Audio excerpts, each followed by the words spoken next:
Hello survivors and welcome to another Walking Dead Road to Survival video, and in this video we're going to be going over a couple of things, looking at the week ahead in RTS on the calendar and such, but we're also going to be talking about various parts of the game, namely the war stuff. I want to go over war and just basically get some of your guys' thoughts and input on various things when it comes to how war was with the Blitz Wars and the qualifier that we just had. Obviously I'm part of Players Council, I like to get this information. I have got quite a reasonable amount of information off of live streams asking people about it, but it's good to have it in comment. If you want to comment, reply, I can obviously pass this video on and potentially Scopely do actually check out my comments section as well so they can see it for themselves. But first up, we're going to go across to the calendar. This is the week ahead in RTS, and you can see it's pretty basic. We've not got anything new yet popping up on the calendar, but we have got some things very close to finishing. We'll just go through it. War Reforged obviously is going to last quite a lot longer, another month pretty much. And it's going pretty well so far. I know there was a bug with the tokens. We did get some compensation because of that. And I know there were some issues, like people were saying that they, obviously, while they did get compensation, they still didn't get the tokens refunded that they didn't get. I'm not sure if there's going to be a case with that. I would definitely contact support to see if that's possible.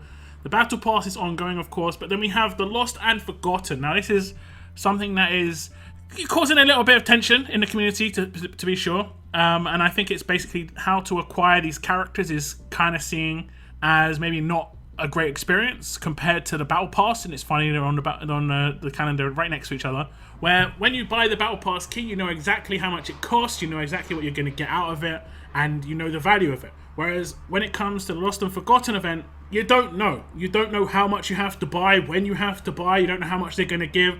So there's no information, and this basically no information situation is rough, and it causes two things to happen. People spend and then they realize they didn't have to spend in a certain situation, or they overspent and they are annoyed about it, or they don't spend at all, and that's bad for the game. Not spending is bad for the game, especially for people who are very willing to spend. If you're willing to spend $20 on an event like a Battle Pass, but then you go, well, I don't know how much that $20 is going to give me back, that's kind of what I'm seeing with the Lost and Forgotten at the moment.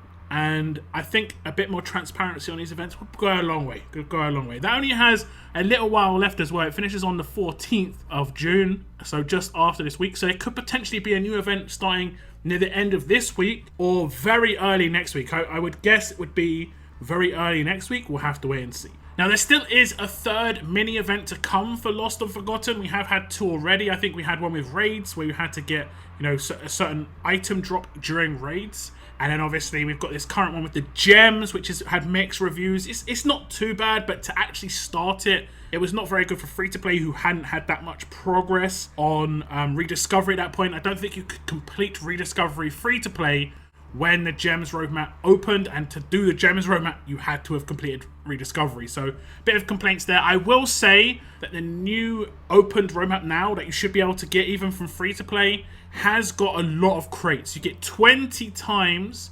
25 choice crates of the gems, which you can run the other roadmaps. So you're definitely going to be able to get quite a reasonable amount, and I think this comes up for at least 2 days, maybe 3 on the choice crate. So you could potentially walk away with hundreds of those gems and get a lot of that roadmap completed. Now, I haven't done the maths, and I'm probably not going to, whether it's worth to just focus on one particular gem and get it done, or spread your gems around. Someone's going to work that out. If anyone has worked that out, I'm looking at you, Steve. Please put it down in the comments below. Now, when it comes to the actual weekly events, we can see that faction level up, solo level up is going to make a comeback. I don't think we had a faction level up last week. I think it was triple solos due to the transfer situation when it comes to the qualifiers. Now, we also have a faction SR and a solo raid. These are all going to reward those javelins towards Lost and Forgotten. So if you are short and you're still trying to, get things done, then, you're going to get things done. They will obviously be used potentially on this last mini event. We don't have any information just yet, but I guess we're going to probably find that information out probably in the next couple of days, because we're getting quite low, late on this event. There's only like a week left pretty much. Now, lastly, there is another qualifier. 4 weekends of war in a row. Has been kind of rough, I will be honest. Has been kind of rough. And after this weekend, the following weekend, we're going to have a week off before the last qualifier of the season. This is qualifier number 5. So the 6th qualifier is the last qualifier. World Champions will happen after that. And it is worth noting, obviously, that the top 100 factions will qualify. And we should potentially get some more information about World Champions soon. Air quotes, soon. Now, I think some of the stuff we have been told is that there is going to be a character involved in War of Champions now. This is something that we missed out on before. How that's going to actually occur is going to be something. I have my ideas. I'm going to see how it actually launches and what Scopely do, but I'd love for it to be visually unique, kind of like a first edition, but still available after War of Champions. That's the main thing I want. Personally, I don't want it to be unique to War of Champions. I would love there to be like a War of Champions first edition skin and the character, and then like a month later, maybe you release it as a promo, and then put it into gold mythic tokens. So it's still available to the rest of the players. It'll take a long time for them to get, but if you want to get it instantly, War of Champions is the way to go, and the only way to get that first edition skin, obviously, would be in War of Champions itself, like the War of Champions exclusive skin. I think that would be cool, but we'll see what they decide to do. I think that would be one of the nicest things they could do personally, but obviously, Scopely are going to have their own ideas. We're going to have to just wait and see there.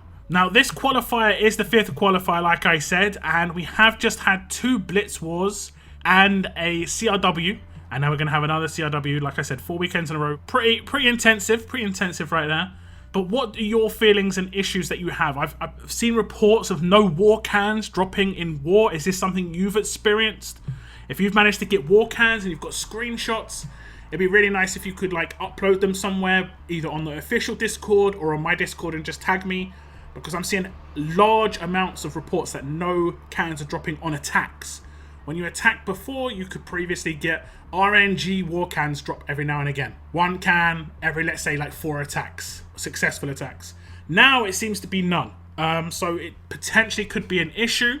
So if that's happening with you, please put that in the comments down below. Any other issues you've seen with the war system, please, again, let me know. For instance, repetitive characters, if characters are being used on more than one team. I haven't seen this myself, but I did see a little bit of noise about this, but I think potentially it could have just been someone misseeing something. But basically, any issues that shouldn't be happening, just basically trying to iron things out, hopefully before War of Champions. I didn't see anything too crazy. The war system seems to be working as intended, other than there was an issue with the actual milestone rewards, which I think might be fixed now. I don't know. Any thoughts and comments about the war systems and anything that you potentially think's a bug and needs to be fixed, please let me know. Now, I have noticed there's an issue with payback to a certain extent, and I will be making a video about this in the future. Not just about payback in like how it actually works, but payback in its just like general power, obviously, and it's like overbearing power on the game. And I do plan to make some ideas and stuff about this in the future. But if you have any thoughts and ideas about payback and how to deal with it other than normalize, please let me know in the comments down below.